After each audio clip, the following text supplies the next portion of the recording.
Bonjour à toutes et à tous les planteurs-cueilleurs, j'espère que vous allez bien. C'est Kakito, mais aujourd'hui je vais vous parler des courges.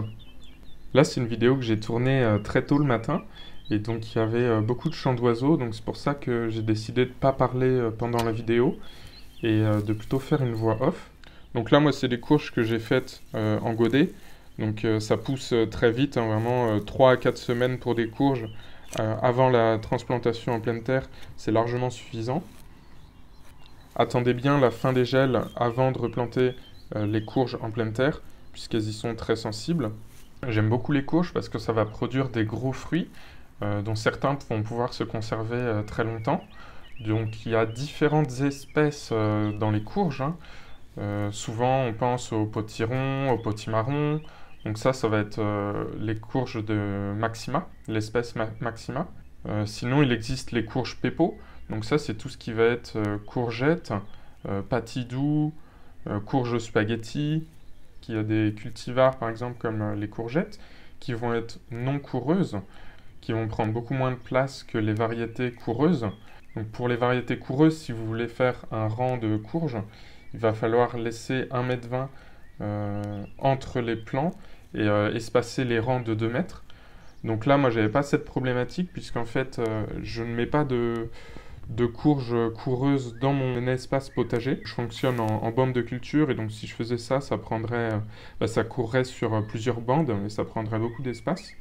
Donc là, ce que je fais cette année, c'est que je mets au pied des arbres que j'ai plantés des courges. Ça leur permet d'avoir une terre qui va être bien préparée puisque les arbres ont été paillés au préalable. Et comme ça, quand j'irai arroser les fruitiers, j'arroserai les courges en même temps. Les courges vont apprécier de pousser dans un sol riche, alors n'hésitez pas si vous avez des animaux à récupérer leur fumure ou à rajouter du compost lors de la plantation, elles pousseront d'autant plus. Donc le poulailler, moi, il me fait office d'un compost géant.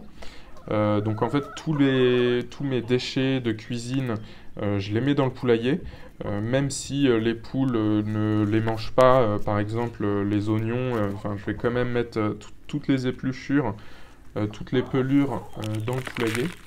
Et j'ai également rajouté l'année dernière un ballot de paille dans le poulailler, donc ce qui faisait une grosse épaisseur de paille. Ça avait l'avantage d'amener beaucoup de vers de terre qui remontaient puisque le sol était couvert.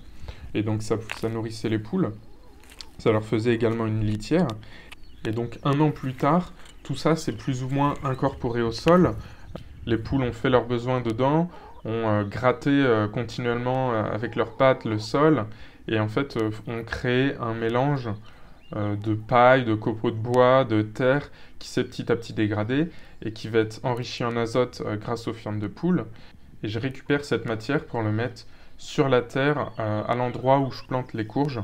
Donc je le mélange pas, je le mets pas dans le fond du trou ou je l'ai pas mélangé à la terre. J'aurais peut-être pu le faire, mais bon, j'avais peur que ça soit trop azoté puisque les fientes de poule c'est très azoté. Donc là, bon, c'est quand même relativement équilibré à mon avis, puisqu'il y a eu des apports de paille et de copeaux qui sont carbonés. Mais dans le doute, j'ai préféré laisser ça à la surface.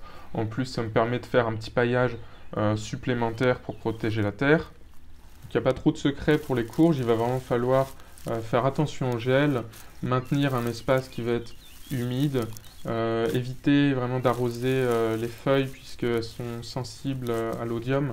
Pas hésiter à vraiment enrichir l'espace de culture en compost, en fumure, puisque c'est une culture qui est très gourmande. C'est une culture qui apprécie le soleil, mais parfois ça peut arriver que si les étés sont très chauds et secs, qu'elle souffre un peu de ça. Donc à vous de voir en fonction de où vous vous situez. Peut-être que ça serait plus intéressant de les mettre sur du mi-ombre plutôt que du plein soleil. Après, peut-être que si vous êtes dans le nord, peut-être quand même de les mettre dans le plein soleil. À vous de faire vos tests. Dans tous les cas, je vous souhaite de très bonnes plantations et de belles récoltes. Je débute tout juste ma chaîne sur la thématique des jardins-forêts. Donc si c'est une thématique qui vous intéresse, n'hésitez pas à vous abonner pour être au courant des nouvelles vidéos qui vont sortir. Et comme ça, vous pourrez également voir l'évolution du lieu. Je vous dis à dimanche prochain pour une nouvelle vidéo. Et d'ici là, portez-vous bien.